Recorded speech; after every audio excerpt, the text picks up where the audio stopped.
Hello everyone, welcome back to my channel. Today I am bringing us another metagame tier list, and this time I want to focus on the 2010 Worlds format, Diamond and Pearl through Unleashed. 2010 has just been released on TCG1 within the last week or so, and I thought there's no better way to celebrate my favorite format coming out on TCG1 than to talk a little bit about where the metagame is right now and where I think things might go in the future. So here we've got a lovely set of decks available on this tier list. Shout out to Kyle Whimsicast for creating this tier list. Since I made the last one myself, I know how insanely annoying it is to make these pictures. So props to Kyle for putting in all that work. And now we are going to get to use it for our benefit. So in order to rank this metagame, what I plan to do is that I will be primarily ranking these decks based on how I feel they would perform in a tournament. Now, for the 2010 metagame, I don't think it's too crazy of a difference between what you might see perform well casually versus what you see perform well in a tournament. Really, the main difference is that in a tournament setting, you have donk strategies that can become more viable than if you are playing casually, where if someone gets donked, you just shuffle up and play again. Of course, in a tournament, being able to win the game on turn 1 or turn 2 has much stronger consequences. So that will be the main difference. I will discuss these more as they come up, but for now, let's say that we are playing in a tournament. So here I have my rating scale. So going along here, S rank, these are by far the best decks in the format. There will not be many S rank decks in this tier list. A is decks I think are really, really, really good. Think of this maybe like a tier 1. B would be maybe closer to a tier 1.5 to a tier 2. These are decks that are still great. They just have some sort of flaw, probably having a somewhat difficult matchup against one of the decks in A or S tier. C are decks that I think are worthy enough to play in a tournament, although you have to be a bit more careful with your type of metagame you're going up against and seeing how things will turn out there. D and F are decks that I do not think you should play in a tournament. So decks that are in D tier, they are interesting enough to play casually, but I don't really recommend playing it in a tournament. F tier is a deck that you probably shouldn't be playing ever, whether it is in a tournament or just casually. I don't recommend ever playing any of the decks in F tier beyond maybe one game max. So that is the ranking system we will be going off of. I will start out by not ordering the decks inside of the tiers, and then we will address that if we need to later on. So, all right. I'm going to go through this alphabetically, and the first deck that we have here on the list is Ambasnow. So this is Ambasnow Ampharos. This is a deck that did get top 16, I believe, at Worlds 2010. So the idea behind this deck, Ampharos has the simple attack snow play. So for 2 colorless energy, 20 damage to all Pokemon in play except for water and grass Pokemon. And then Ampharos' Pokebody turns off Pokepowers for any Pokemon that has damage counters on it. So, of course, the biggest idea here is that this is a spreading power locking deck, which I think on the surface is very fascinating, especially because of the power level of Claydol. Being able to shut Claydol down is very useful. With that said, unfortunately, Ambasnow, as Kyle calls it, has quite a few pretty major flaws. A couple come to mind. I think the first one that comes to my mind right away is just Nidoqueen from Rising Rivals. This is a card I'm going to be talking about time and time again throughout the course of this video. The more I play 2010, I'm starting to think that Nidoqueen is possibly the single strongest Pokemon in the format. Other people will probably say Spiritomb or Sableye or Dusknoir or Garchomp C, which are all really strong picks, but Nidoqueen is a card that kind of single-handedly shuts down several strategies, and Ampharos, Ambasnow is one of those strategies. So Snowplay only does 20 damage per attack. Nidoqueen heals 10 damage in between turns, which means that although you will be able to continue power locking the Nidoqueen player, the damage is never going to stick, which requires you to find some other way to deal with the opponent's board if you are the Ambasnow Ampharos player. I'm not very high on this deck because of that. Another major problem with Amphisnow is Dialga G level X. So Time Crystal being able to turn off both of the Pokebodies of Ambasnow and Ampharos means that the power locking is irrelevant. And so with that, you kind of have problems against two of the most common and most powerful cards in the format. Given my ranking system right here, I do technically think that you could play Ambasnow Ampharos in a tournament. I don't think I ever would, but it is possible, and it has proven itself in tournaments in the past. I just think you have to get really lucky, and as the current metagame shapes up, I really think you can do a lot better than this. So I am going to put... Okay, for now I'm going to put Amphisnow in the C tier, but it will absolutely be at the bottom of the C tier. I think there are so many decks that are just better choices than Amphisnow. I might come back to this. I think there maybe is a world where I do put this in the D tier. Okay, next up alphabetically is Arceus. So this is another very interesting deck. You know what? No, okay, Amphisnow is going in D tier. I'm sorry. I think it's possible for you to play it. I really just wouldn't recommend it, though. Arceus, however you want to pronounce it, I might do both, is a very fascinating deck. Of course, it was built off of the Arceus set. Arceus, as a concept, is really cool. Of course, the level X having the multi-type and omniscient Pokebodies is both insane. You have really good type coverage, and a lot of the attacks on the Arceus cards are desirable attacks.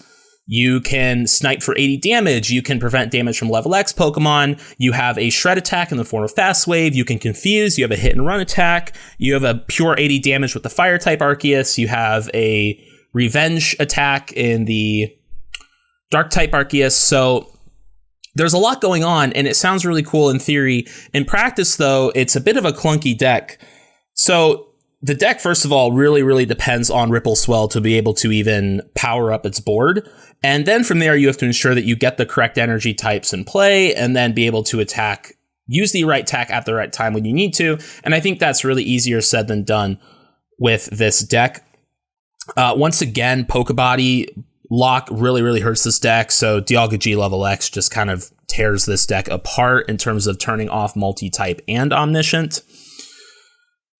When Arceus works, it works. I have seen the deck go crazy, and we actually saw a couple people play it at the NAIC 2024 tournament, and I think there maybe were 2 slots in the top 32 that went to Arceus. So I think against unexperienced decks or against decks that aren't playing so well, Arceus is possible. I mean, it is a viable deck. It's just that when it comes to something I'd want to play in a tournament, Arceus really isn't there. I think it's a fun deck that you should try out on your own anyway, maybe just for fun. Now that we have TCG1, you can try it out on there with no stakes. But in a tournament setting, I don't think Arceus is it. Okay, so next up here, we have Blazechomp. So this is the first of many SP archetypes you're going to see on this tier list. Now, in the 2010 metagame, the 2 big stars of SP are Garchomp C and Luxray GL. Of course, we're going to see those 2 paired up later on. However, there are a couple secondary SP Pokemon that are just as powerful, 2 of those being Dialga G and Blaziken FB. So you will see many SP decks just have some combination of those 4 Pokemon, and so Blazechomp here is going to be a combination of Garchomp C and Blaziken FB. Now, notably, this is an SP deck that does not play Luxray, and when you don't play Luxray, you need to have something else to really justify not playing a card as strong as Luxray. As a deck, Blazechomp is mainly going to be relying on Luring Flame to be heavily disruptive while it sets up its board. Of course, one of the biggest benefits of Blaziken FB is being a fire-type Pokemon. So, as we will see, there are many fire-weak Pokemon that are pretty high up in this format's metagame. And to be able to have Blaziken as an answer to those is really effective. Of course, the other big thing about Blaziken is that Jet Shoot does 80 damage for 2 energy, or an attachment and an energy gain. So with a single energy attach, you're doing 80 damage base, which can be boosted higher if you are attacking into a fire-weak Pokemon. So Blaziken is very strong. Now, this deck, of course, is losing Luxray. So although it is the first SP deck on this list, and although I do think SP decks in general are very powerful, this is no exception. I'm going to be putting it in the B tier.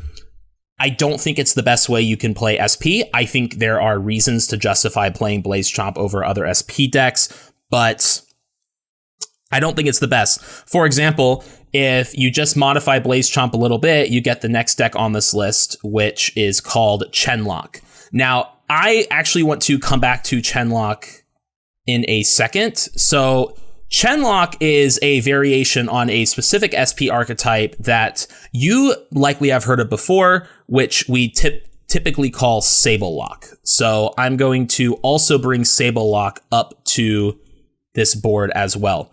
Okay, so the idea behind Sablelock is that it is an SP archetype that kind of balances two things at the same time. So on the one hand, you play Sableye Stormfront to be able to go first. You play Crobats, you play Special Dark Energy. Sometimes you can win the game on turn 1 by opening Sableye, attaching Special Dark, dropping a Crobat if you have to, and then announcing Overconfident for the game. So right off the bat, this is a deck that is capable of donking with Sableye. If you are unable to get the donk, then the deck transitions into a control style deck where you are going to be using Sableye to spam supporters such as Judge to reset your opponent's hand and Cyrus's Initiative to attack their hand. So one of the strongest combos you can see from a Sablelock player is to play Judge as their supporter for turn, put their opponent down to 4 cards, bench Chatot-G, who you do see in the picture for Sablelock. Chatot-G, when you bench it, look at the top 3 cards of your opponent's deck. I think it's 3, maybe it's 5. Actually, I think it's 4. Look at the top 4 cards of your opponent's deck, put them back in any order you like. So you reset their hand, you control their top deck, which, by the way, you can reset Chatot with Poké Turns to keep using Chatot every turn. And then you impersonate Cyrus's Initiative. Hopefully you flip a heads. If you do, you get to look at your opponent's hand and then throw away any possibly good cards that they were able to draw. This deck also has access to Power Spray to prevent setup, as well as any other number of possible Poké Powers. And you get access to Garchomp C in order to do things like Dragon Rush and Claydol.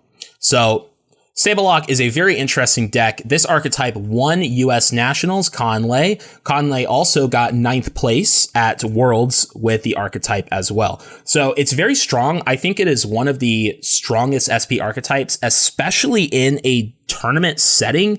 Sablelock, because it is half donk, half control, it doesn't get a ton of love in casual play, but in a tournament, you get to play whatever you want and your opponent doesn't get a say in it. So Sablelock is a very strong choice in a tournament.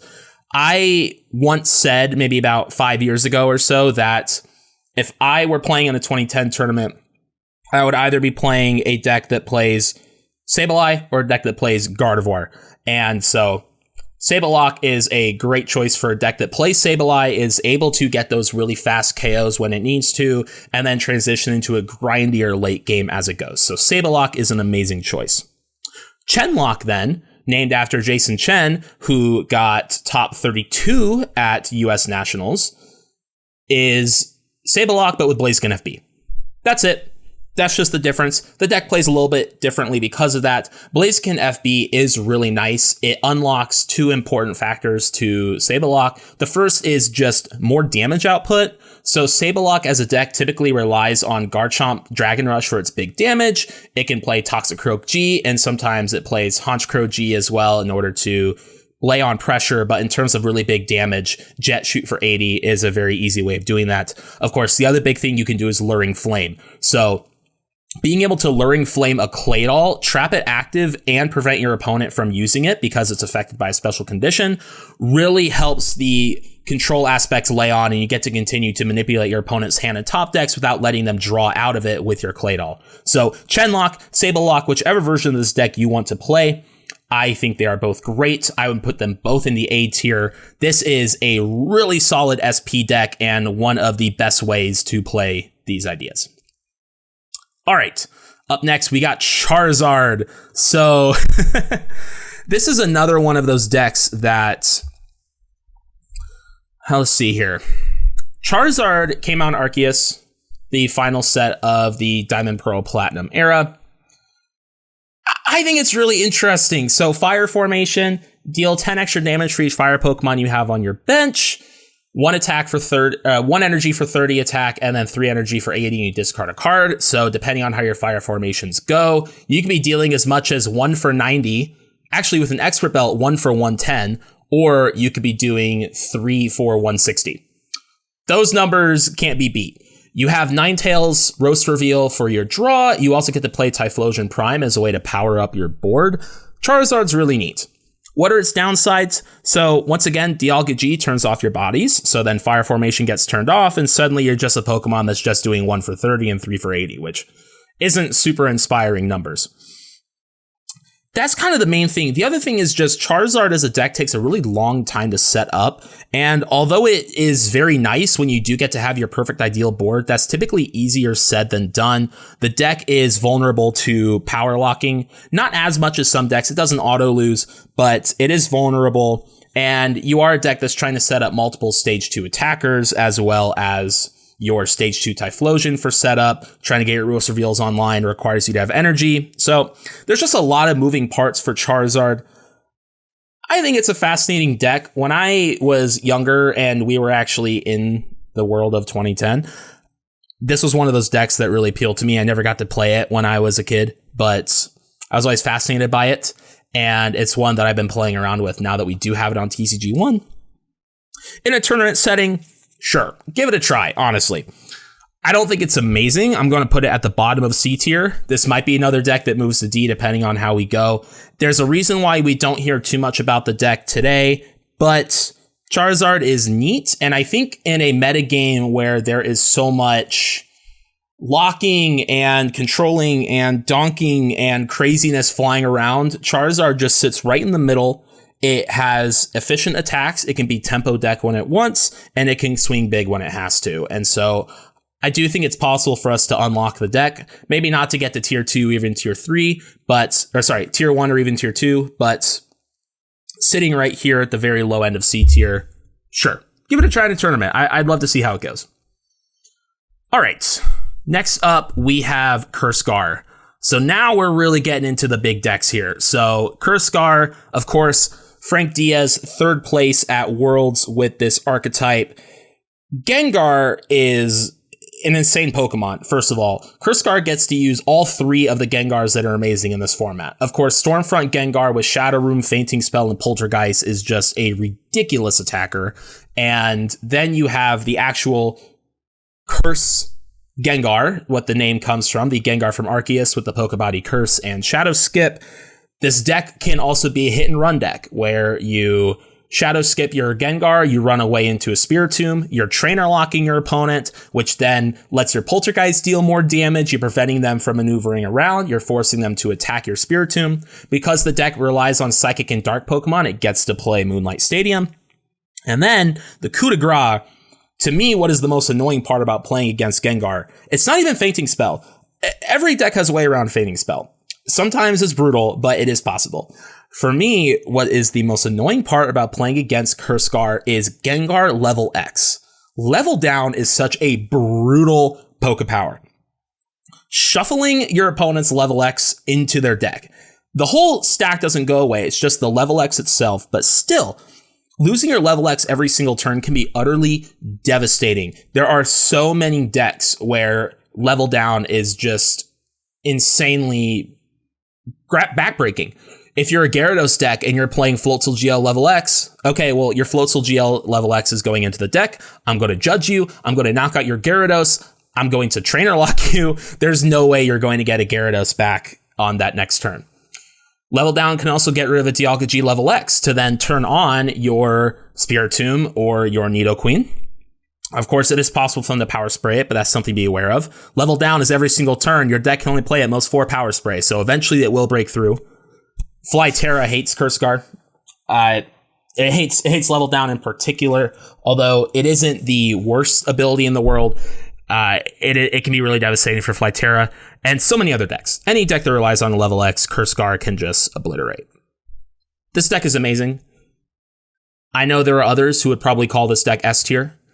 I personally, although I do think Cursegar is amazing, it is not quite to the level of peak BDIF for me. So in particular, the Pokemon in this deck are surprisingly fragile, and I think you can often find ways to just pick apart their board before they can get set up. SP decks in particular, if you're playing a Luxray deck, you have a really easy time at this. Bright Look up their Claydol, obliterate it. You can Bright Look the Nidoqueen, and then you can knock out with Zen Blade Uxie Level X, or you can just start harassing the Gengars early and take them out that way. Sometimes the boards can be really fragile. Of course, also Spiritomb is just a 60 HP Pokemon, and so sometimes you can just break through the Spiritomb walls and eventually leave the Cursegar player with either no board or they accidentally give up too many prizes because they gave you too many Spiritombs. So Cursegar's great. I think it belongs at the very top of A tier. You can argue S tier, no problem. For now, I'm going to put it at the top of A. Okay. Dialga Dusknoir. Forgive me, I don't remember who created this deck.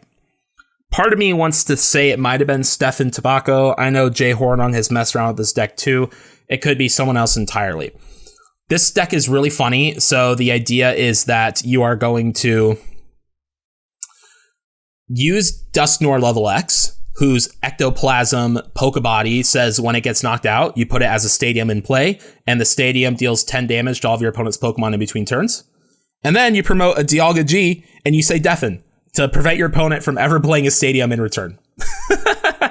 I've played against this in a couple of the webcam tournaments we played with James Gillespie hosting a few years ago now. This was during lockdown, mainly pandemic, but it's crazy. I think it actually did well in one of those tournaments as well. I haven't seen too many folks experiment with it in a tournament setting outside of those fun little, 10, 20 person tournaments we were doing a few years ago. But yeah, I think for now I'm going to put it in the D tier. Again, it's a deck that can win the games, and I think that at the casual level, it's very interesting to play against, and it's cool to see pop off when it does. But in a tournament setting, it's a weird setup. It's a weird sell to ask, and trying to get everything put together is easier said than done. Most people can usually break through one or the other. Dusknoir is such a powerful Pokemon, and I think it's one that people are going to be really learning more about as we play online and as we progress this metagame more. People are pairing it with a bunch of different stuff. You might see it pop up here later on in the list, but for now, Dialga Dusknoir, very fascinating, very cool idea. Let's just put it in the D tier. Maybe we'll bring it up later if we need to. All right, Dialgachomp. This is my favorite SP deck, and I am going to put it at the very, very top of A tier. Dialgachomp is such an awesome deck. There are so many different ways you can play it. So the core strategy, though, with every Dialgachomp deck, Dialga G Level X. Tanks like crazy, shuts off Pokebodies, item and Stadium locks your opponent, remove loss can go crazy, you have special metals to tank, you have expert belt to tank. This thing is a beast. Dialga G Level X is amazing. And then you also play it with Garchomp. So, of course, Garchomp C is the true heart and soul of SP in this format, and typically that is because of Dragon Rush being such a ridiculous attack. But in this deck, the main use of Garchomp is going to be its Healing Breath. So the perfect loop with Dialgachomp is that you have a damaged Dialga in the active, you attach Warp Energy to switch into a Garchomp C, you use Galactic Switch to move the Warp Energy to your active Garchomp, you level up the Garchomp, use Healing Breath to fully heal your Dialga, You play Poketurn to pick up your active Garchomp, promote the Dialga, and then promote your bench your Garchomp C. So now you have a fully healed Dialga, you have a Garchomp C waiting on the bench, and because of that Poketurn, you have your Warp Energy and your Level X sitting in hand, ready for the next iteration of the loop. It is so satisfying to pull off this combo, and it can feel so devastating to be on the other side of the table when it happens. Alongside that, Dialgachomp gets all the other benefits of SP. You get Cyrus's Initiative, you get SP Radar, you get Power Spray, you get Poketurn, you get Energy Gain.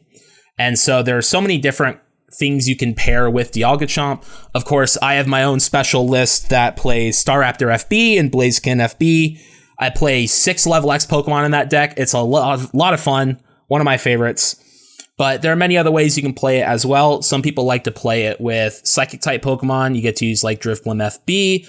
I've seen it paired with Claydol and Call Energy like Puka did to get 3rd at US Nationals that year. We also saw, Puka also won the DP block tournament that was held at NAIC 2023 with Dialgachomp. Although, of course, that's a different format that doesn't have access to collector DCE, so it's slightly different. But I believe his list was pretty similar to the idea he played at Nationals. He was still playing that Claydol. We have seen a lot of people move away from the Claydol and towards the Uxie Level X. Trade-off is such a great power, and of course, Zenblade is really nice in a pinch, but some people are still playing the Claydol. I think both routes are valid. There are many different ways to play this deck. Some people play Skuntank G, some people play Snowpoint Temple, some play both. I have even seen some people go as far as to play only 3 Double Colorless Energy, so that way they can prioritize their Dialga more. I personally think that's too risky, because even though the deck does center around Dialga, like, Dragon Rush is such an insanely ridiculous attack. I think you still want to use it as much as possible. Some people like to prioritize a turn 2 or turn 1 Deafen with Energy Gain. Some people say you should be playing 3 or 4 Expert Belt. That way your Deafens do 30 damage and your Dialga tanks harder. Some people do both. They start out with a Dialga with a Gain, and then they slowly transition into a belted Dialga later on. Many different ways to play this deck. Don't know what else I can say. I love it so much. This is another deck that could be put in S tier. I think there is a lot of thought right now that Dialgachomp could be the BDIF, best deck in the format. I personally think that it is a top 5 deck in the format for sure. I don't know if it's quite going to be an S tier though, and as we move on through this list, hopefully you'll see what I mean. So, all right, let's move on here. Next up, we have Donphan Prime. All right, now this is Donphan with Entei Raikou Legends. So, Donphan ERL. All right, Donphan Prime, Stage 1 Pokemon, 1 energy for 60 damage, 120 HP, Exoskeleton to reduce damage by 20, lightning resistance. This card's awesome. Donphan is a killer in this format, in particular against low HP Pokemon such as Spiritomb or Sableye or Uxie or any SP Pokemon. So Donphan is very fast, very low to the ground. It hits hard at the beginning, but it slows down at the end. So the idea is you're going to be earthquaking as soon as possible. And then once you've taken a few prizes, Entei Raikou Legend is a way to clean up the game later on when your damage output no longer works out. So Thunderfall is a ridiculously strong attack, and that is the main finisher for Donphan.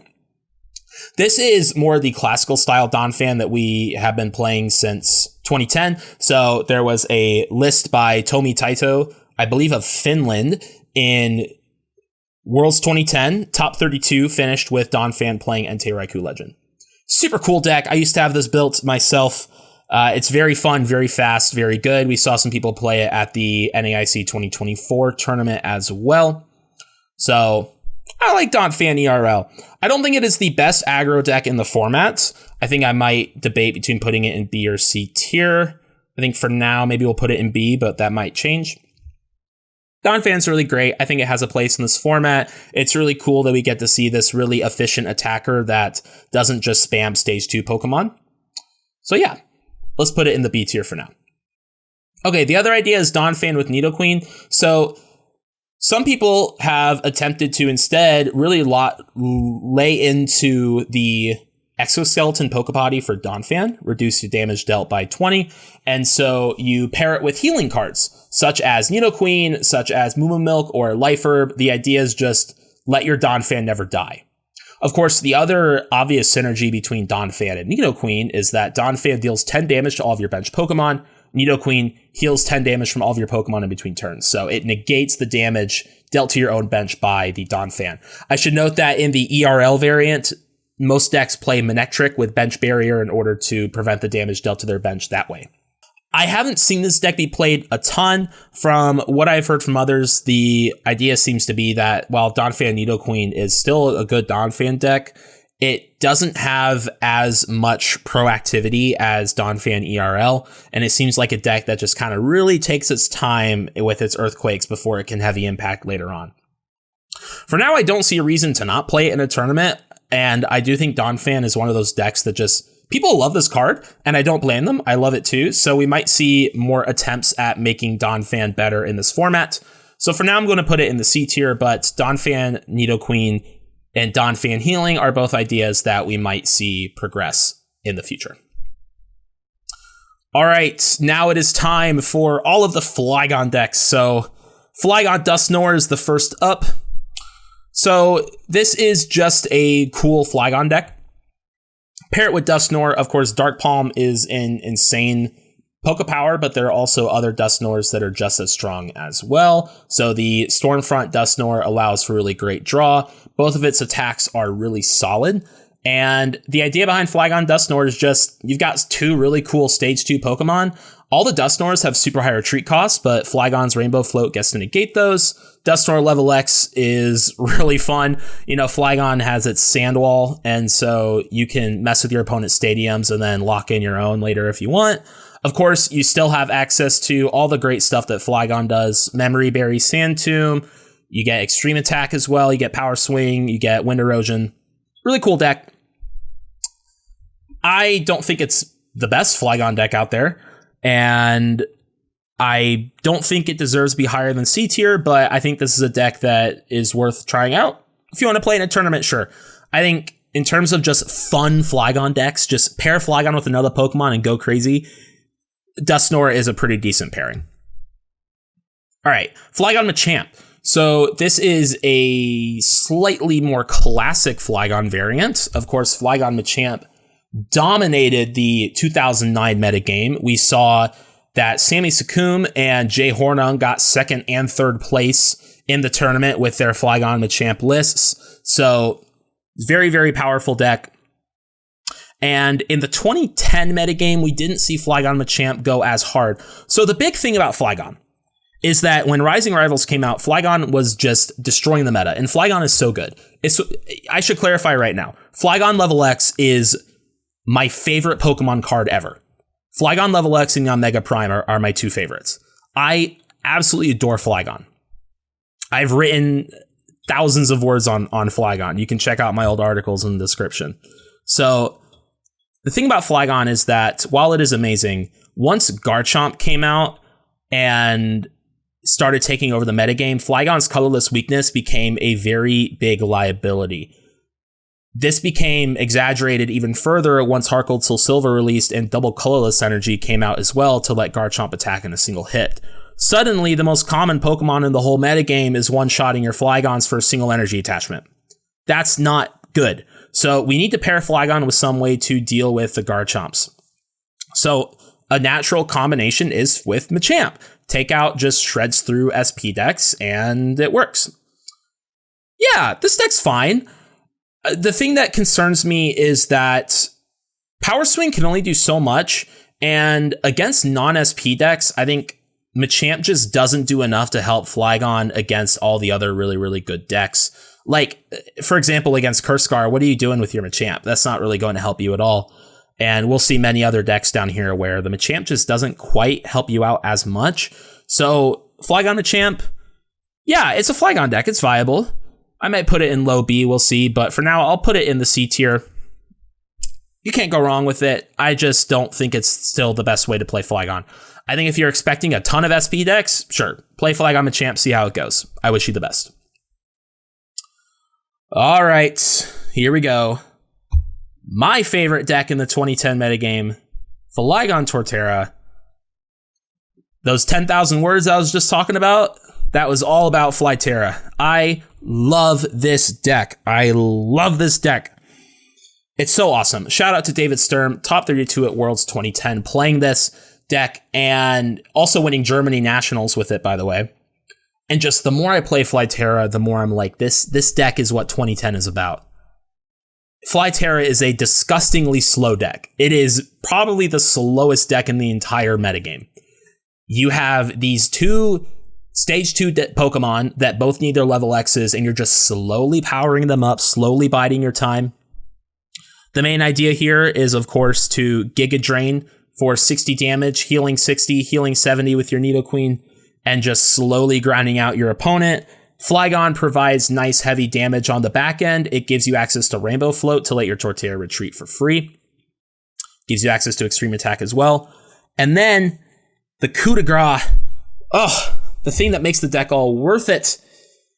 If you like to say the word Sand Tomb, and if you like Wind Erosion, and if you like nothing more than to watch your opponent mill out by spamming Flygon every single turn, there is no better partner for it than Torterra. So what's the idea here? So, of course, you need Memory Berry, you need a Fighting Energy, and the idea is we want to retreat lock a Pokemon on the bench, possibly a Claydol, maybe a Spiritomb, something like that. All right, so the thing is, how do you get that Pokemon in the active? Now, we saw Flygon Lock be so successful in 2009. It won the Worlds in Seniors, I believe, David Cohen. And the idea is that you got to use Palkia level X. So Palkia level X, restructure, you get to bring up one of your opponent's Pokemon, they bring up one of yours. And the idea was that whatever Pokemon they brought up could free retreat via Flygon's Rainbow Float. Torterra level X has Forest Murmurs, which is a Pokepower you may only use when you are behind in prizes. And it just lets you gust every turn. It's a counter catcher. Every single turn you are behind in prizes. And to have access to that guaranteed gust is just the best possible way to ensure that you're able to pull off the lock with Flygon.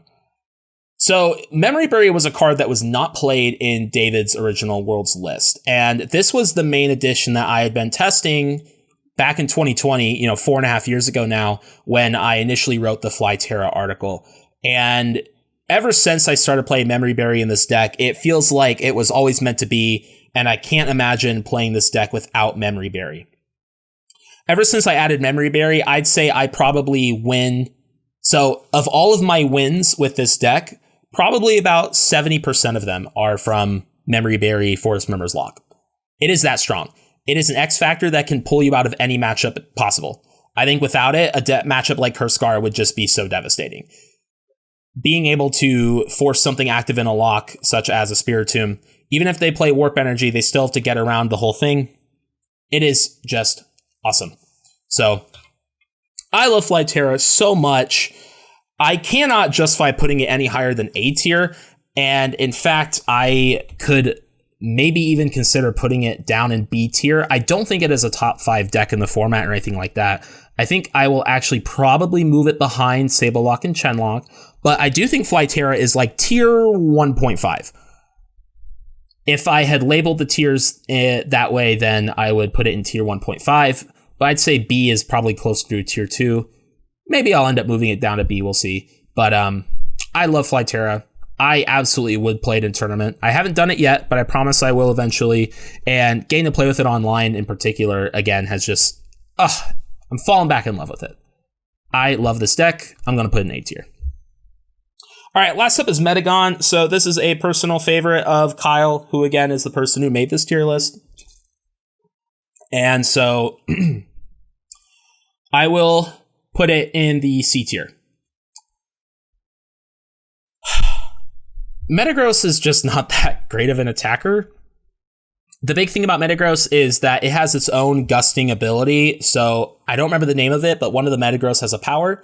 Flip a coin. If heads, bring something active. You get to use Pokemon Reversal every single turn, basically. And so this is another way to try to just gust things up and then lock them in. I think that's cool. Metagross has some cool abilities. You also have Gravity or Gravitation to reduce all the Pokemon's HP by 20. That's really interesting. But like the attacks are just fine. And so Kyle loves it. I think the deck's really good at locking, which is what the deck wants to do. If you want to play a Flygon deck that is just about locking and nothing else, try out Metagon. If you want a Flygon deck where you actually try attacking with the other Pokemon in your deck and doing meaningful damage with them, maybe try something else. But sure, played in a tournament. It's still Flygon. Let's see how it goes. All right, Garchomp. Now, this is Garchomp from Supreme Victors. So this is the speed impact Garchomp that just goes really, really fast. This deck also got top 32 at, I believe, at Worlds or Nationals. It was one of the two. I believe it was Mark Garcia who played it. And the idea is just to do a bunch of damage really quickly. Now, being colorless, of course, does give you a bit of concern against SP, but the deck can kind of get around that. You have access to Dusknoir. Some decks also play Lumineon to help deal with it too, so the idea is just really obliterate your opponent's board. The other thing is your opponent has to get Lucario in play in order to knock out your Garchomp.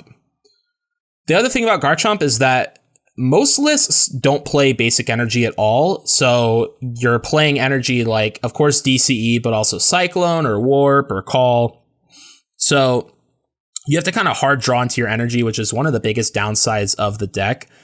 Garchomp is really cool. I really enjoyed playing it back when I had it built. I no longer have it anymore, but it's very interesting. In terms of a tournament, I'm iffy on it. I don't know if I'm as iffy on it as I am on these decks, but, you know, I think the thing about Garchomp is you have to ask yourself, what is the benefit of playing it compared to other decks? Yes, you get to do a ton of damage really quickly, and Guard Claw is also a great attack as well, but I don't think it is as inspiring as the other decks that we've seen. So for that, I'm going to put it in the C tier. We'll just put it right in the middle there. All right, Gallade. This is the first S tier deck I will have. So Gardevoir Gallade, of course, second at Worlds, did not win, but I think in hindsight, a lot of us would likely say that Gardevoir is just the best deck in the format. So the card is really old. It came out in Secret Wonders. It won Worlds 2008, and it got second at Worlds 2010, if that tells you anything. Double colorless energy was such a lease on life for Gardevoir. It really just gave it a second chance, and Gardevoir absolutely ran with it. This deck is disgusting. Gardevoir has since won the 2010 tournament held at NAIC 2019. It won the 2010 tournament held at NAIC 2024. It has won countless smaller tournaments that have been held since Worlds 2010 in this format. This deck is just disgusting, and it's wonderful. Psychic Lock is insane. Telepath is insane. I don't really know what else I have to say to convince you that Gardevoir is just a ridiculously strong deck. I think one of the things, too, is that this deck has so much room for tech potential. Recently, so of course, Michael Pramawat played Dusknoir and Machamp in his list. He also played cards like Lucian's as well as Looker's Investigation. Jay Hornung wrote an article in 2019, so 5 years ago now, about his perfect Gardevoir list, which plays Dusknoir and Nidoqueen. It forgoes Looker in favor of just more copies of Judge. It is a very consistent, very streamlined list. His article has been extremely influential on the metagame. Nearly every Gardevoir list you'll see nowadays is either based on Michael Pramawat's list or Jay Hornung's list. So these are both just super strong, really rock solid decks. It's Gardevoir. It shuts out nearly every deck in this format. It's beatable. Every Gardevoir deck is beatable, but Gallade, nothing else I can say. S tier all the way through. I still think Gardevoir is the best deck in the format. How about GGAMU? So this is Gardevoir with AMU. So the idea is, first of all, AMU, Azelf, Mesprit, Uxie, very cool, very fun to play. Mesprit level X, 2 energy for 200 damage. You just have to also have an Uxie level X and an Azelf level X on the board. Easier said than done. Some people will say that GGAMU is just better than Gallade. I strongly disagree. This deck is clunky. You have to do so much work to pull off the AMU combo, and it's really fragile. It's really easy for your opponent to pull off some type of Bright Look or Warp Point to take out your AMU Pokemon sitting on the bench. It requires 3 level X's in play, which, yes, you do have access to Moonlight Stadium, but like that's still a lot. And then, of course, by dedicating all this time and energy and space to your AMU, you're weakening the Gardevoir aspect of the deck, especially since many lists happen to play the Psychic Connect Gardevoir, which I agree is necessary for AMU to work, but then you're only giving yourself 2 copies of the Psychic Lock Gardevoir to play. So that becomes less likely of an option, and if they get knocked out, then what are you going to do?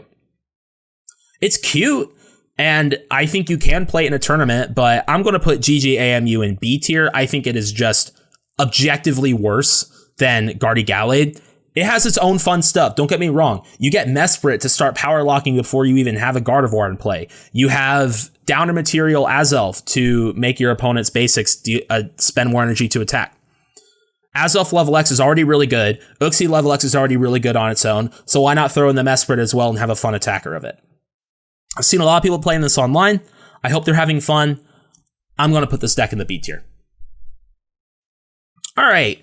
Next up, let's play some more Gengar decks. So Gengar Machamp and Gengar Kingdra Machamp. So these are decks that both rely on Stormfront Gengar, and these decks both have the same motto, which is just really fast, cheap, devastating attacks. So Gengar is going to be your main attacker. Like I said, Shadow Room is ridiculous, Feigning Spell is ridiculous, Poltergeist is good in a pinch. Machamp is another really fast, energy-efficient attacker. And then if you're playing the Kingdra variant, you also have your Kingdra Prime, which again, 1 energy for 60 damage. You also get Spray Splash to really help move the energy around. This is a deck that a lot of people are excited about right now. I've seen people start saying that this is one of the most underplayed, underrated decks in the format, and that it can really devastate. I've seen James G has been working hard on both of these archetypes and has been doing well with them. I see no reason to disagree. I don't think that we are at the level of S tier yet or BDIF. And in terms of I don't think it's a top 5 deck. It's probably not a top 10 deck in the format, maybe top 10, but Gengar Machamp, Gengar Kingdra Machamp, these are both just really good decks. I mean, it's fast, it's energy efficient, and you just go crazy with 3 or 2 of the coolest Stage 2 Pokemon in the format. Very cool, very strong. I think if your opponent is unprepared, then you can really do a lot of harm. So Unknown G is the biggest menace to this deck. It shuts off Shadow Room, it shuts off Takeout. However, it requires your opponent to be playing Unknown G. It requires them to accurately and effectively use their Unknown G. And if you are playing Tropical Tidal Wave, then you can actually attempt to discard the unknowns from the board, which has been one of those innovations that we've seen in this archetype as well. So I think it's great. I'm going to put it in the B tier for now. I think the Kingdra variant, I'm going to rate slightly higher, although it is a little bit less consistent because you have Kingdra taking up space. Spray Splash is awesome, and Dragon Steam can do you a lot in a pinch. So I would prefer to play the Kingdra variant if I were going to play this deck in a tournament. All right. Glaceon. I mean, it's cool. It power locks your opponent, and it's you can affect their top decks as well. Yeah, I'm gonna put an F tier. I don't see a reason to play it. Gliscor. Okay, so this is one of several hit and run decks in the format. This one gets to use Gliscor. I think this deck might win the award for the most annoying deck in the format to play against. So the idea is that you get to use Gliscor level X's Poke Power to paralyze your opponent, and then you use its base attack to bring it back to its hand for 0 energy. That way you can reset the level X next turn and then promote a Spiritomb. So you're paralyzing and trainer locking and either burning or poisoning them every single turn. It's pretty cool. It's pretty annoying. This deck's really, really fun. I really enjoy it. I don't like playing against it. Most people don't, but playing as Gliscor is really cool. I have seen people play it in tournaments. I've seen it be played at a few locals as well. this is one of those decks that gets really bodied by Gardevoir. You need your Gliscor level X's spit poison or shoot poison to even like paralyze. And so if you don't have that, then you don't really have the deck. It's still possible, but your Gardevoir matchup is just absolutely brutal. Additionally, it's a lot of moving parts for not too much payoff. The deck usually needs Broken Time Space to work, so any stadium hate as well, like Flygon, can really hurt it. I think I probably will put Gliscor in the D tier with an option to move it up to the C tier. It's cool. It is cool. But yeah, I am a bit hesitant to put it in the C tier. I recommend trying this deck out just for fun, but I'm going to put it in the D tier. Okay, I have to zoom out now because of how big this tier list is getting, so bear with me here. Next up, we've got Gyarados. Gyarados is a great deck. I'm going to put Gyarados in the A tier. This is one of the most iconic decks in the format. I'd say Luxchomp and Gyarados are the two most iconic decks in the format. I like to bring retro decks to whatever tournaments I go to, and I think the single deck that has been most requested, every time I ever go to a tournament and I bring 2010, people say, hey, do you have Gyarados? I want to try Gyarados. It's so cool. You're doing 90 to 110 damage for no energy on a 130 or 150 HP stage 1 attacker that is able to power itself up immediately with Broken Time Space. This deck is sick. Notably, Gyarados is one of the few decks that has a really, really good Gardevoir matchup. It doesn't really care about the power locking, and Gardevoir cannot push through the insane amount of damage that Gyarados has, as well as the high amount of HP Gyarados has. Additionally, Gyarados has fighting resistance, so it actually has an answer to Gallade, which is typically how Gardevoir deals with these high HP Pokemon. But with the fighting resistance, Gyarados is really good at soaking up damage and then spitting it back out. Additionally, Gyarados counterintuitively can have a good Luxchomp matchup. So Downer Material Azelf is really strong in order to help slow down your opponent's Luxrays. And then, of course, your Gyarados can just have an insane amount of HP to where it's difficult for SP decks to push through. Now, there are options. So, of course, Dialga has Deafen, which can really slow down Gyarados decks in the early game and then set them up to be softened up later on. And then for Luxray, you are a lightning attacker. So if you have a Lucario, you get to deal a lot of damage. If you play Expert Belt, then you're able to one-shot a belted Gyarados with your Trash Bolt. Now, keep in mind that if your opponent does have their Azelf down to material, then you will need 4 energy attached to the Luxray in order for it to use Trash Bolt. But if you can pull it off, you're probably in a really good place. Also, Dialga turns off Azelf as well if you do play Dialga, whether in your Luxchomp deck or your Dialgachomp deck. So there are options. Garchomp can just snipe around the Gyarados and hit the Sableyes and the Uxies and stuff. But Gyarados just has really solid matchups overall. I don't think it's S tier just because Gyarados is one of those decks that when it works, and when it doesn't, it doesn't.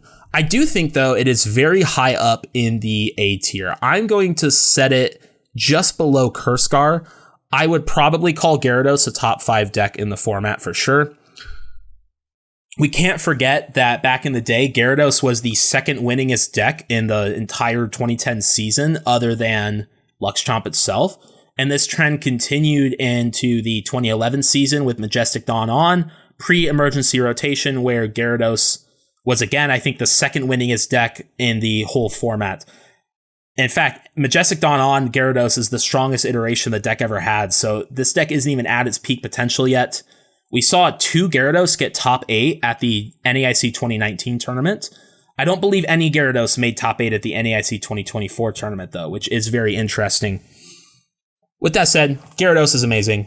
Definitely deserves A tier. Definitely deserves to be listed as easily a top 10 deck, probably a top 5 deck, but we'll see if that ends up changing. Okay. Hippowdon is going to go in the D tier. Yeah. This is a deck that, again, people are very interested and excited about. and it's a cool Pokemon. Both of its attacks are really good, and Sand Reset is one of the craziest things to ever be printed in the Pokemon trading card game. I've never seen anything like it before or since.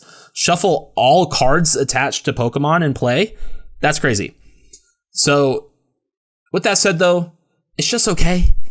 It doesn't really have the speed to deal with decks that can outspeed it, nor does it have the insanely high damage output that is necessary for decks that are on the slower side. So for that reason, I just don't really trust Hippowdon that much. Again, it's a deck that we've actually seen a lot of people really are working on right now. So this is a deck that I think I'd be very interested to see how it could do in a tournament if someone has a list that they are really proud of. But for now, it's not one that I would really recommend playing in a tournament. I definitely think that you should try it out, though. That's why I'm going to put it in the D tier. But for now, that is as high as it will go. All right, next up is Jumpluff. So we've got a few Jumpluff variants here. I'm going to talk about a main Jumpluff variant, and then I might deal with the other ones.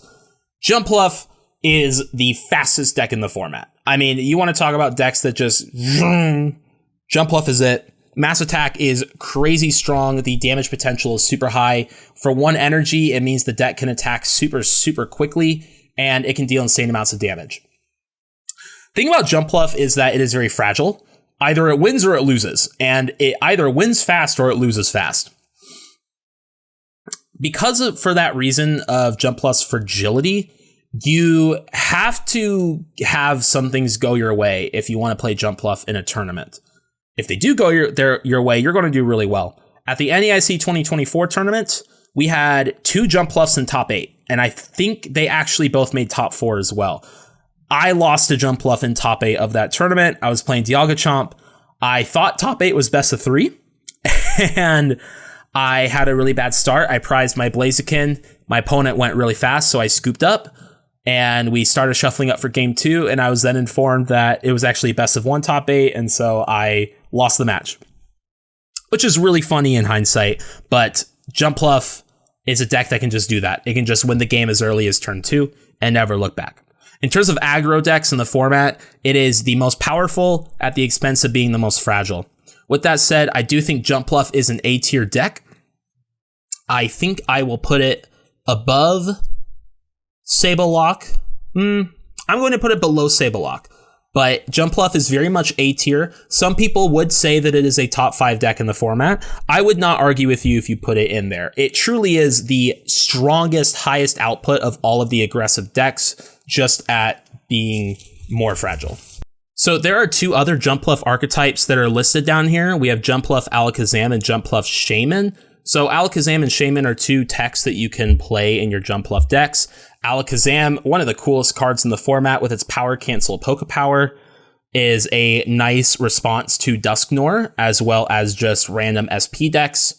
Jumpluff Shaman, so Shaman's Poke Body gives your grass Pokemon plus 40 HP, which can help shore up Jumpluff's fragility. With that said, I would really consider these more as techs than different archetypes, so I am going to put them at the end of the list. I am not going to put these on my tier list. I'm instead just going to say, hey, these are Jumpluff decks, and so I'm going to lump them into the Jumpluff archetype. So then we can move on to the Kingdra decks. So first we have Kingdra Donphan. This is a deck that Kyle St. Charles took to top 4 at US Nationals in 2010. This deck is awesome. This deck is so fun to play. Kingdra is a ridiculously strong Pokemon. Dragon Steam, 1 for 60, you put an Expert Belt, swing 1 for 80. Spray Splash spreads energy everywhere, spreads damage everywhere, and it increases the damage you need up front, or you can put it aside for later. The only downside to Kingdra, I guess there are 2 of them. The first is, of course, lightning weakness. So because of that, Kyle chose to play a Donphan, just a 1/1 Donphan Prime, as a way to deal with any Luxrays that the deck might encounter. Otherwise, the deck is full steam ahead with Kingdra. The other downside of Kingdra is that Dragon Steam has a condition that it can only do 60 damage if the opponent does not have a Fire-type Pokemon in play. If they do have a Fire-type, the base damage is reduced to 20, which is devastating. Now, of course, this is Generation 4. Sinnoh is notorious for not having many Fire-type Pokemon in it. With that said, Fire-types in the 2010 metagame are in an interesting place. At first glance, it doesn't seem like there are many flying around. If you look at the tier list so far, I just see Charizard. However, the ubiquity of fire comes from its tech attackers, mainly Blaziken FB and Entei Raikou Legend, although there are a couple fire types running around. ERL and Blaziken FB are common enough that it's not super uncommon for Dragon Steam to get shut off, and when it does, you're losing access to your main attack. So some lists opt to play the Legends Awakened Kingdra that can use Dragon Pump as its main attack instead.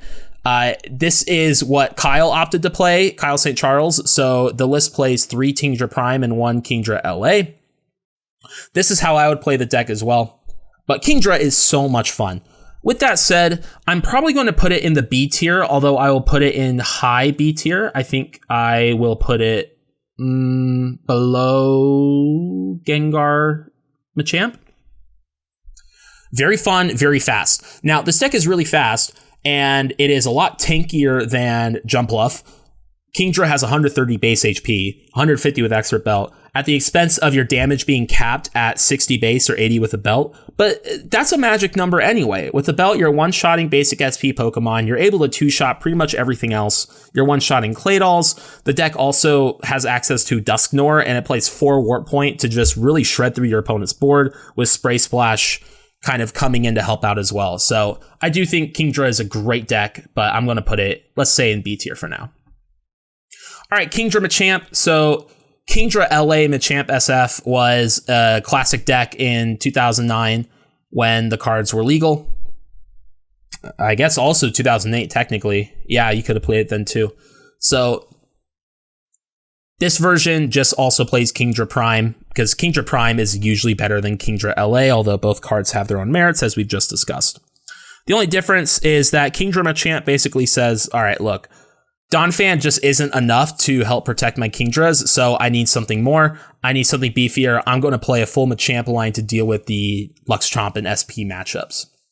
Yeah, this deck is solid. You do sacrifice a lot of deck space for your Machamp, and so I personally have more fun playing Kingdra Donphan, but Kingdra Machamp is probably even a little bit safer to play in a tournament than Kingdra Donphan is, so I will put it slightly ahead of Donphan for now. Of course, the downside is that if your opponent plays Unknown G, then you're not one-shotting the SPs, but Machamp can still do a lot of damage on its own. Takeout still does 40 base, and you've got the other attacks as well. So I will also put in the B tier, also a great deck. All right, we are finally here at Luxchomp, the most iconic deck in the format, and the one in which there are so many variants that are listed here. There are even more variants that we don't even have listed here. So I'm going to do my best to address as much Luxchomp as I can. Let's jump into it. Luxchomp, right away, S tier. It has to be. Some people nowadays say Dialga is better. I understand that, but Luxchomp is Luxchomp. And when you're playing in a tournament, you need to go fast, and Luxchomp goes fast. This deck depends on its ability to just disrupt. And it does so not through control, but by just being so ridiculously fast and preventing you from ever getting set up, basically cutting your legs off at the knees and making sure that you cannot proceed. This deck harasses Claydolls like crazy. Bright Look helps harass any bench Pokemon that are trying to set up, and you just have a very efficient deck to play. Of course, Luxchomp won US Nationals, it won Worlds. What won Nationals that year? Nationals was Sablelock, yes. So Luxchomp won Worlds. Yuta Kamatsuda went a perfect 15-0 to win Worlds. I think that's the last time someone went undefeated in a World Championship. And today, the effects are still being felt. Luxchomp, one of the most iconic decks ever. Both Luxray GL Level X and Garchomp C Level X were printed in Celebrations back in 2021. That's just how insanely iconic they are. And I think this deck is still great today. It's not listed on this tier list, so I'll mention it now. I have been working on a Luxchomp list for the last couple months. That includes Infernape 4. I will include a link to the article that I wrote for this deck in the description. Check it out. It's so fun. And I think if I were going to play a tournament right now, Luxchomp with Infernape is what I would play. The deck is just insanely good at what it does. And although the damage output isn't the highest, it's SP at its purest, most powerful form. And so for that, I'm going to put Luxchomp in the S tier. Okay. let's do Luxchomp Dialga because this is the deck that Yuta Kamatsuda played at Worlds. So it was a Luxchomp deck with a Dialga tech. Dialga is a Mewtwo counter, and it is also going to turn off Nidoqueen, Downer Material, Spiritomb, any number of Pokebodies that are really strong for your opponent. So I will also put this in S tier, I guess. You know, for the most part, I want to put the Luxchomp Dialga deck inside of Luxchomp if I could. These are pretty much the same deck, just with a Dialga tech. I think Dialga is not the strongest choice possible, and this is something that has a lot of discussion about what to play in Luxchomp. I have had the pleasure of getting to become friends with several Japanese players who love 2010, and it's been very interesting to see the difference in styles of Luxchomp decks we play. Many of them are clearly influenced by Yuta's Luxchomp Dialga list. Some of them play Dialga themselves. Their decks play heavy Warp Energy, no Call Energy. Many of them don't play Toxicroak G, which Yuta did not play, but many US decks play Toxicroak G. We play the Call Energy. We don't play the Dialga, but it's good.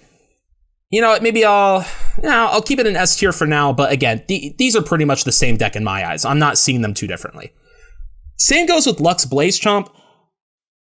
Again, this is just Luxchomp with a Blaziken tech. This is the most popular variant you're going to see with American players, especially nowadays. So Luxchomp with a Blaziken tech is just super useful in today's SP metagame. I think most SP decks probably really should be playing a Fire type if they can. Fire type is so strong, being able to deal with Torterra or Steelix, as we will see later on. It also turns off Kingdra, which is really nice in a pinch. So Blaziken FB is the easiest of these fire attackers to tech into your SP deck, and Luxchomp is no different in that regard. Like I said, I play Infernape in my personal list, but I think Blaziken is like definitely extremely solid, the most common choice for sure. It's popular for a reason. It's really good. It's really, really, really good. So again, treat both of these Lux Blazechomps as being the same as Luxchomp. You know what? Actually, here, let me just maybe I'll take Luxchomp off the list entirely. That way we can just discuss. So play either of these. They're both great. I'll put them both in the S tier for now. But again, treat them kind of as the same archetype. All right, same with ERL. So we saw ERL got top 4 at Worlds 2010. Definitely top 8. I think top 4. ERL is really cool. Once again, Thunderfall. Just go crazy on knocking out all your opponent's SP Pokemon, and you can power it up in a single attachment with Galactic Switch. I think ERL is strongest when you don't know your opponent has it, so you have to really kind of lay into your opponent not realizing that you have Entei-Raikou Legend in the deck. But again, it's Luxchomp at the end of the day. It's extremely solid. If you're not going to play Blaziken, you're not going to play Infernape, you might as well play ERL in your deck. All right, last up we have Luxchomp Control. Yeah, I've dabbled with this back in the day. Around like 2018, I was really playing a version of this. You know, Purugly and Raticate are really cool. I played Absol in mine. Luxchomp Control is cool. I don't think it's as good as the other decks, but it's also just really different. You know, it's a lot closer to something like a Sablelock than really a Luxchomp. Although, again, while Sablelock controls the board via hand disruption with Cyrus Initiative and Chatot and stuff, Luxchomp Control, Purugly actually like discards cards from their hand, Raticate to get the control cards back. It definitely plays a lot more like a control deck you might see in like RS2PK, where you just kind of looping things over and over again. It's cool. I like it. I don't know. It's not D tier. I would maybe just put it in the C tier for now. But yeah, I like it. Give it a try if you want. Luxchomp Control is cute. But like, if you just want to win tournaments, I would really just play one of the variants I put in S tier. All right, Machamp Lumineon. So we need to talk about this. Lumineon Dusknoir is a combo that I'm seeing pop up more and more. And on the surface, it's crazy. So Dusknoir Dark Palm, strongest Pokepower in the format, other than Telepass. However, it's really easy to play around. You just don't overbench. And then Dusknoir doesn't do anything. So Lumineon is meant to really help make sure your Dusknoir can be as strong as possible. So you can use Lumineon. I believe Finluster's name of the power. Look at your opponent's hand. If you find a basic Pokemon, put it on your opponent's bench and then drag it active. And so it's like Unknown E in Unseen Forces. Okay, so now that you've done that, you have suddenly forced your opponent to bench a Pokemon, and then Dusknoir can shuffle away whatever they want. Probably a really big, scary attacker. When it works, this is devastating. However, although in theory it's amazing, in practice, I personally have found that it's not too difficult to play around this combo. If you have a Claydol on your board, just keep using Cosmic Power to put basics on the bottom of your deck. I've had many games where my opponent has tried to Lumineon me 3, 4, 5 times, and I just keep the basics out of my hand. And if you do that, then they've spent a lot of deck space and a lot of bench space to do nothing. Again, the upside is really high for this combo, and I think this combo is strongest not as its own deck as is being portrayed with this archetype, but rather inside others. So, like, for example, with Garchomp, this picture is Garchomp Luxray Dusknoir, but I've also seen Garchomp Lumineon Dusknoir. And in decks that need that extra something in order to get through, such as a Garchomp or a Machamp, Lumineon Dusknoir is a good way of doing that, as long as it works.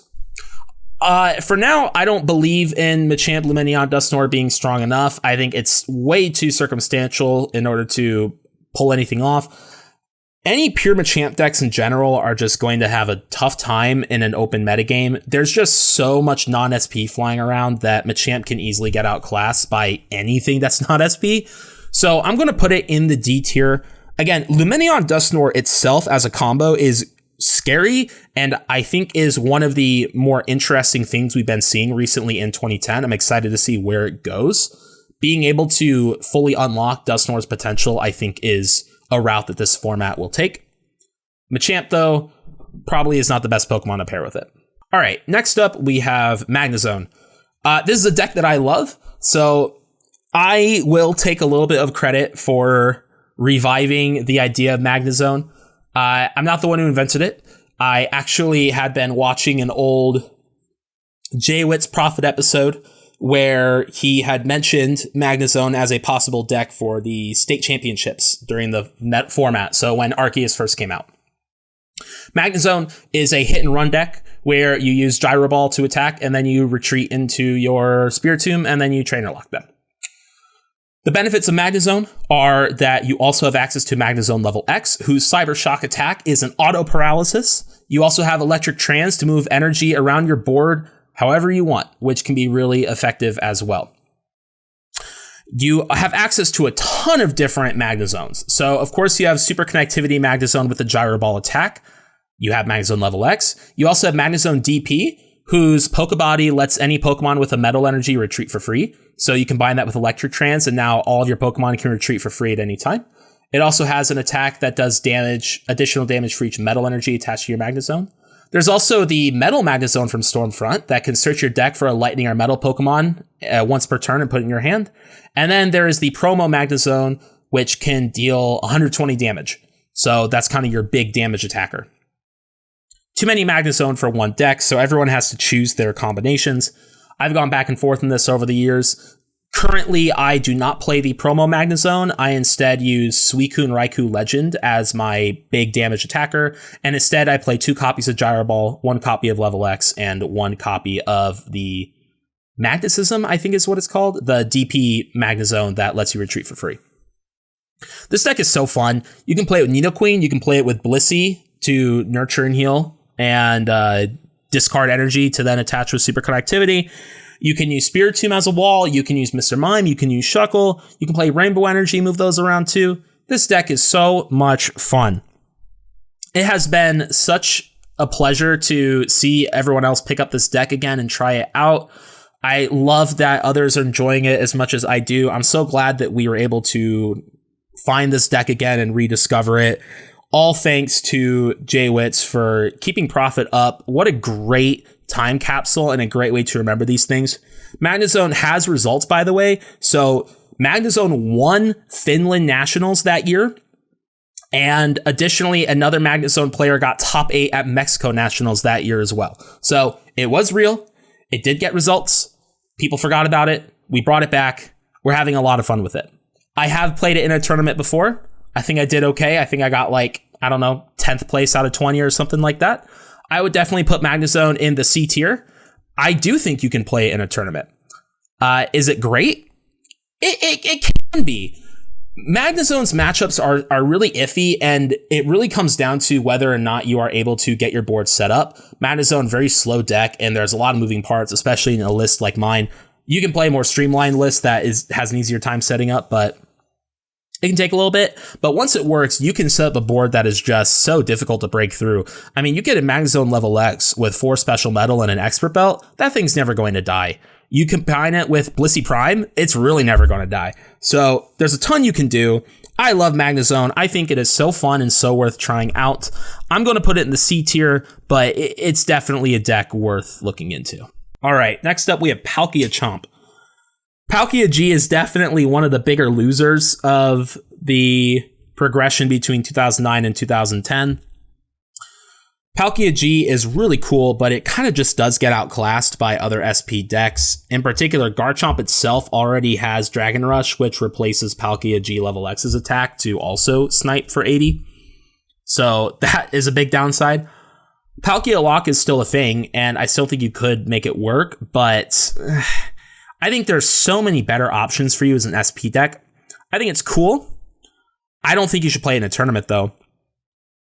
I mean, okay, maybe I should clarify. If you were to play this deck in a tournament, I don't think you would just get obliterated. The question is, though, why are you playing Palkia-Chomp over any other SP deck in the format? Even if you want to play Palkia-G in an SP deck, you're probably better off just playing some sort of Luxchomp shell that also has a Palkia shoved into it as well. But even then, I'd love to see it. And I would be happy to be proved wrong on this, but for now, I'm going to put Palkia-Chomp in the D tier. I'm sorry, Palkia. The metagame just isn't quite for you. I mean, having Lightning Weakness is also just so bad against other Luxray decks too, so that doesn't help its case either. Sorry, Palkia. You're going in D tier. Porygon-Z, shout out Nathan Brower, who has been a champion of this card forever. Porygon is so cool, and it's just not that good. Again, another deck that I really recommend trying out with your friends. Try it out casually, but in terms of strength, I would never play this to a tournament, and I don't recommend you do either. Love Porygon. And Porygon 2, one of the strongest Pokepowers in the format. Porygon-Z does a lot of interesting stuff too, of course, especially with its TMs. It's one of the few decks where you get to play Marley, and that's really cool as well. All right, Regigigas. I love this deck. This is one of my favorite decks in the format. We saw Regigigas get top 32 at Worlds 2010. I think possibly top 16. Regigigas is so cool. It's this disgusting control deck. Dragoff is so disruptive. You get to play Mespritz, which you can then sacrifice to free up your bench slots and to power up your Gigas and to heal it. This thing can be so disgustingly devastating. Having fighting weakness is not great. It gives you a big vulnerability to Gallade as well as Pokemon like Toxicroak G. On the other hand, Regigigas is one of those decks that can just prevent your opponent from ever getting set up. If you put an Expert Belt on a Gigas, then Dragoff is going to one-shot Garchomps on the bench, so that is really strong into SP decks. And depending on your list and how prepared your opponents are, you can have a really good time with Gigas. This is another deck I've played at tournaments before and I've done decently well in, and it's a deck that I definitely recommend playing in this format. If it came down to how much I enjoy Regigigas, I'd put it in the A tier. However, I'm going to put it in the B tier. I think this deck is one that varies greatly depending on the skill of the pilot and the experience of the pilot, as well as what you're up against. I think if you're very experienced with this deck and you understand the lines, I think you can do some really nasty things. It's one of the more challenging decks to pick up at first, though, so don't be worried if your first few games with it don't go well. Keep trying with it. I think you can make Gigas work really well. Keep tweaking your list. There's a ton of different ways to play it. I think it's one of the cooler decks in the format and one of the more important ones. If you're going to be building a gauntlet, then Regigigas should be one of the first decks you build. Let's put it at the top of B tier for now. Great deck for sure. All right, Shuppet-Donk. And while we're at it, let's do Uxie-Donk as well. So, all right. You want to talk about a tournament? You want to play Shuppet and Uxie at a tournament? Yeah, that makes sense to me. I have played Hippowdon in tournaments before. This deck is so fun. This is a deck that nobody ever wants to play against casually, so you kind of have to only get to play it in a tournament. But I love it. We saw Azul Garcia Griego win a regionals with Hippowdon, so it is possible. It's capable of winning big tournaments. How likely is it? That's up to you to decide. Every time you play an aggressive deck to a tournament, you have to somewhat depend on your ability to continue your hot streak throughout the entire tournament. And Hippowdon and Uxie in particular are really truly donk decks. They focus on dealing big damage to a single Pokemon. They don't have as much late game stability, and they struggle against high HP Pokemon. So these are decks that really, their strength declines exponentially as the game goes on. With that said, it's not like you either get a donk or you lose the game. It's not that drastic, but it can be tough. So I played Hippowdon back a few months ago at a local tournament in Chicago. I went 3-2, and I had a lot of fun with it. I ended up losing to Cursegar, which item lock is one of your biggest enemies if you are a Shuppet or an Uxie deck. And the other match I lost was a Gyarados deck that clutched out really hard that I probably should have won. I only say probably should have because this match was recorded. So tell you what, I'll put that link in the description, put it up in the little card right here. You can go watch my match against Gyarados played at the Good Game Chicago 2010 tournament. What do I think of Shuppet and Uxie? Should you play them in a tournament? I think you could. I personally think Shuppet is just better than Uxie.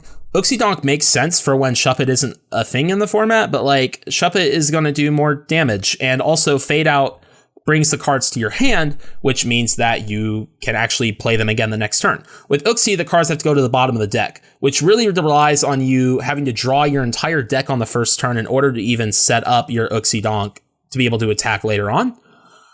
The counterpoint is that if you attack with Shuppet and then your hand gets disrupted, you lose everything. With Uxie, if your goal is to draw your whole deck anyway, then if you get your hand disrupted, you're going to draw into the cards that were just put on the bottom with your Fade Out. With your Psychic Restore. Both decks have their merits. I do think Shuppet is stronger than Uxie, and I'd really recommend playing Shuppet over Uxie if possible. I'm going to put them both at the back of C tier. No, I'm going to put Uxie in D tier. Again, you can play Uxie to a tournament, but I just kind of feel like Shuppet is a lot safer of a pick. It's a lot more stable. We'll put it at the back of C tier. It's not amazing. Actually, I'll put it towards the front.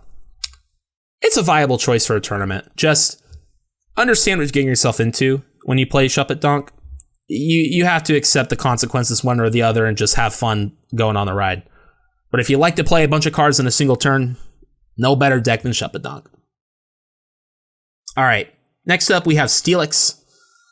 This deck's going in the A tier for sure. So, of course, Eric Nance played this Steelix deck to a top 32 finish at Worlds 2010. Many say that Eric would have won Worlds with this deck had he not run into the lone Infernape 4 in the room, Wei Kit Lam, who ended up taking out Steelix in top 32. Steelix as a deck is very fascinating.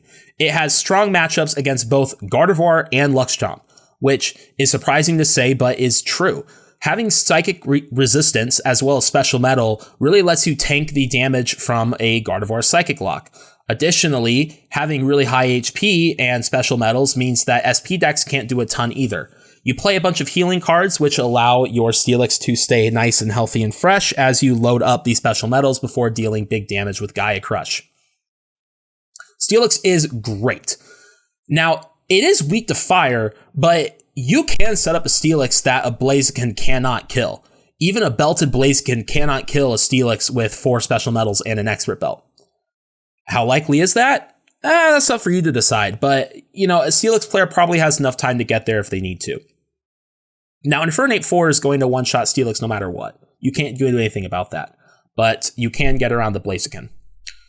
As fire attackers become more common in the metagame, that does hurt Steelix's position a bit. However, Steelix is just very strong, very straightforward. It doesn't have to rely too much on having to get its board set up. And once it does get set up, it's just very straightforward, very linear. Attack, tank, heal, rinse, repeat. By the way, Eric ended up getting second at the NAIC 2024 tournament with Steelix, and a different player, I think it was Grant Manley. Grant may have won. If Grant didn't win, he got second. Whoever got second at the NAIC 2019 tournament also played Steelix. So there you go. In the two biggest 2010 tournaments since 2010 Worlds, Steelix got second place both times. Where am I going to put in the A tier? I'm going to put it pretty high. I think Steelix is higher than Flyterra. I think it's higher than Jumpluff. I think it is higher than Sablelock. And I'll put it there. Yeah, I think that's a good spot for it. Steelix is phenomenal. Very, very good deck in this format. Very good deck in this metagame. I don't think we have fully unlocked the exact 60 yet. Some people have played around with various ideas, but we are definitely on our way, and Steelix is a deck that will forever be feared in this metagame, and you must respect it if you want to win a 2010 tournament. All right, we've got just a few more decks left here, so let's get through them. Tangrowth, I'm just going to put in D tier. It's cute, but it just doesn't really do enough for me. It takes a long time to get set up and established. I've lost games to it before, I will say that, and people enjoy it, and I think it's a deck you should try, and I don't recommend playing it in a tournament, so it's going to go in the D tier. Tyranitar Prime. All right, so this deck is one that I have dabbled with in 2010 before. I think I used to have it built at one point, or maybe my friend Jared did. Tyranitar, massive, super bulky, 160 HP. You get Darkness Howl, and you get a bunch of other attacks as well that do crazy amounts of damage. You have access to Special Dark. You have access to Expert Belt. You have access to Nidoqueen to help hero the board. You have Claydolls, everything else. What's really stopping Tyranitar from being so good is that fighting weakness. So Toxicroak G can just obliterate a Tyranitar, and although it won't knock out the Tyranitar, it will still deal so much damage that the Tyranitar player won't really have enough time to clap back before the Tyranitar gets knocked out. Fighting type Torterra from Stormfront also does ridiculous amounts of damage. You put an Expert Belt on the Torterra, it's doing 80 base, which is 160. So unless the Tyranitar has a belt, it's going to get one shot. And even then, if it doesn't get one shot, it has 20 HP left, and it has an Expert Belt, so you're going to get two prizes next turn anyway. Of course, Donphan Prime as well. It's just the weakness is really, really, really bad.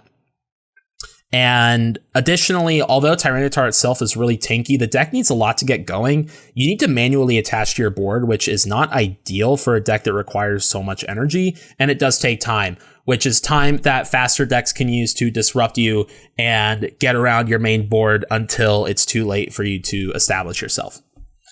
I'm going to put Tyranitar in the C tier. I don't think it's unplayable. I think you could play it to a tournament. You just need to get lucky. You need to be a little careful. So I'm going to put it in the C tier for now. Similarly, I will put Tyranitar, the other Tyranitar on here on the C tier. You'll notice in this picture, we see an Exploud. So the idea behind Exploud is that its Pokebody gives all of your Pokemon no weakness. So the problem with fighting weakness I was just discussing, Exploud avoids it. Of course, Exploud also can just be knocked out, or it can be turned off by Dialga G to avoid the Pokebody altogether. So although Exploud is cool, I don't think it is a universal answer to Tyranitar's problems. And so I still think that the deck belongs in C tier. Again, it's playable. You could play it to a tournament. Just things are a little bit iffy for you in this metagame, even though the deck is really cool and has a lot of HP. Okay, Tyranitar from Rising Rivals. That's going in the D tier. So the old Tyranitar, it can use Grind to deal a bunch of damage to the active. It has Spinning Tail to deal damage to the bench. And it has this Pokebody, I believe it's called Darkness Engage, where if your opponent uses a Poke Power, you get to attach a basic Dark Energy from your discard pile to Tyranitar. And then you can use Darkrai level X, whose Poke Body, I think it's a body, it might be a power, but I think it's a body, lets all basic Dark Energy add 10 damage. So it kind of turns your basic Darks into special Darks. So the idea is that the basic Dark gets accelerated to the Tyranitar, and then you can increase your damage via the Darkrai's effect, and then go crazy that way. The problem is, this deck takes so long to set up, and frankly, in 2010 in particular, your opponent doesn't really need to use Poke Powers that much. Like, yes, Claydol and Uxie are important, as well as many of the other Poke Powers that exist in the format, but it's just as easy to establish your board while Tyranitar takes forever to set up, and then just not use your powers anymore. And I've just seen this deck go so slow. It goes so slow, even with the Poke Body, it goes so slow. And so for that reason, I cannot really trust it to go anywhere higher than the D tier. It's really cute, and also the theme deck foil Tyranitar from Rising Rivals is gorgeous. It's a very beautiful card. I think Tyranitar Rising Rivals is a deck that's best left in 2009, though. Okay, we have one final deck, and that is Garchomp Gengar, aka Gengar C. So this is an unlikely pairing of Stormfront Gengar and Garchomp C. Now, at first, that doesn't make sense. Is it an SP deck? Is it a Gengar deck? What is it? Basically, the idea is that you can just snipe like crazy. Of course, Dragon Rush is an insane attack, the best sniping attack in the format, and Shadow Room is the second best sniping attack in the format. And you might say that I said it the wrong way and you think Shadow Room is even better. I don't blame you if you do. Combine the two best sniping attacks in the format together and just go crazy on your opponent's board. Now, this deck does play an SP package, so it does play Cyrus and Energy Gain and all that stuff. Maybe other SP Pokemon as well. Probably a Toxicroak G, maybe an Ambipom G as well. Crobats, right? So it's like a smaller SP package while also getting to play your own Gengar line and go crazy with Gengar. You're combining one of the strongest Stage 2 Pokemon in the format with the strongest basic Pokemon in the format. And with that, things get really cool. Gengar C is awesome. It's so cool to see. It's so cool to play and play against. And it's also scary to play against. I have definitely had games where this deck has just burned through me like nobody's business.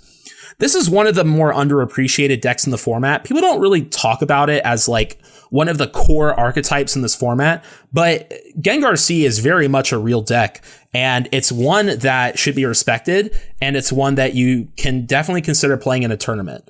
The other benefit of Gengar C is that until you play both a Garchomp and a Ghastly in the same game, your opponent will have no idea what they're playing against. If they see a Garchomp, they're probably expecting normal SP, and they won't play around your Gengar. If they see a Ghastly, then they're definitely not going to expect you to drop a Garchomp. Even if you're aware that Garchomp C / Gengar is a deck, there are so many other Gengar variants and so many other Garchomp variants that it's never your first thought to put them both together until your opponent actually plays them both at the same time. So that's also a benefit in favor of the Gengar C player.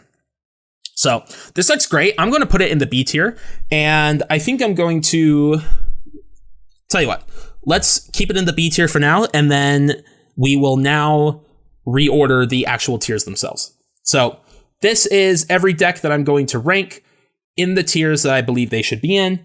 Now that we have completed everything, let's take another look and see if there's anything I might want to adjust or change. Okay, so looking at S tier, I do think Gardevoir Gallade is just the number one deck. All these Luxchomp variants, remember, I really consider these all one single unit. Although these are different ways to play the deck, they each have their own pros and cons. Those would likely deserve their own video or own article to discuss and analyze the differences. So for now, treat these three decks as one single unit, Gardy Gallade, and then Luxchomp. All right, A tier. So we have Dialga, Cursegar, Gyarados, Steelix, Sablelock, Chenlock, Jumpluff, Flyterra. Let's see here. So I'm a little tempted to put Steelix above Gyarados, but it's really hard to. I think I'm going to leave Dialgachomp and Cursegar in the order that they are in. I think they are both the 2 top decks in this tier as well. Again, if you thought these 2 decks belonged in S tier, I really wouldn't blame you. I just think that Gardy and Luxchomp are just slightly above these 2 decks. I think I will leave Gyarados here in the 5th position on the list, the 3rd in the tier. Steelix right behind it, but I think these 2 are very interchangeable. I think you really could go either way. Sablelock slightly below it. I think that is valid. Jumpluff and then Flyterra. Yeah, I think that's good. All right, B tier, we have Regigigas, Gengar, Kingdra Machamp, Gengar Machamp, Kingdra Machamp, Kingdra Donphan, Blazechomp, Donphan ERL, GGAMU, Garchomp, Gengar. Okay, well, Gengar C is definitely better than Blazechomp. It's definitely better than GGAMU. Is it better than Donphan? I think these are close, but I think it is better than Donphan, so I'll move it up. In terms of the Kingdra variants, I think it is better than the Kingdra variants. Let's leave it as Garchomp Gengar is better than Kingdra, but I think these could go either way. I think I will leave it here. I think this is a good spot. Regigigas at the top of B tier, I think is very valid. And then Gengar, Kingdra, Machamp. All right, cool. B tier looks good. C tier, Magnezone, Hippowdon, Luxchomp Control, Flychamp, Flygon Dusknoir, Metagon, Garchomp, Charizard, Donphan Nidoqueen, Tyranitar Prime. Okay, so Magnezone up top, Hippowdon, okay, that's fine. Luxchomp Control. I think Flygon Dusknoir can go up a little bit. I think it's cooler than these other Flygon variants, personally. Garchomp can move up a little bit.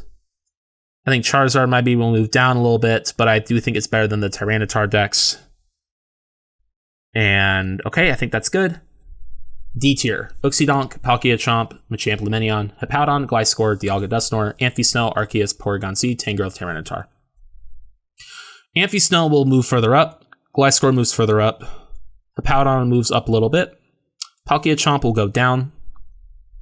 But again, with Palkia-Chomp, remember, this is more so just me commenting on Palkia as a Pokemon not being good anymore, but if you play this in a tournament, I'm sure you do okay. You might be able to win. I don't recommend ever choosing Palkia-Chomp over something else. I think these other ones are pretty good. Arceus can move up, Dialga Dusknoir can move up. And it's really these last 4 decks in the tier that are very far below everything else here.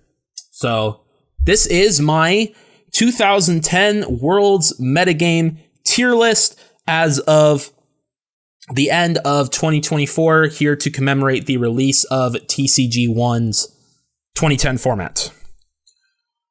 Overall, some thoughts here. SP is great. It's as great as it always has been.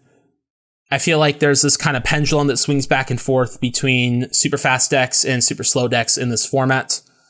In 2010, we saw faster decks were more popular.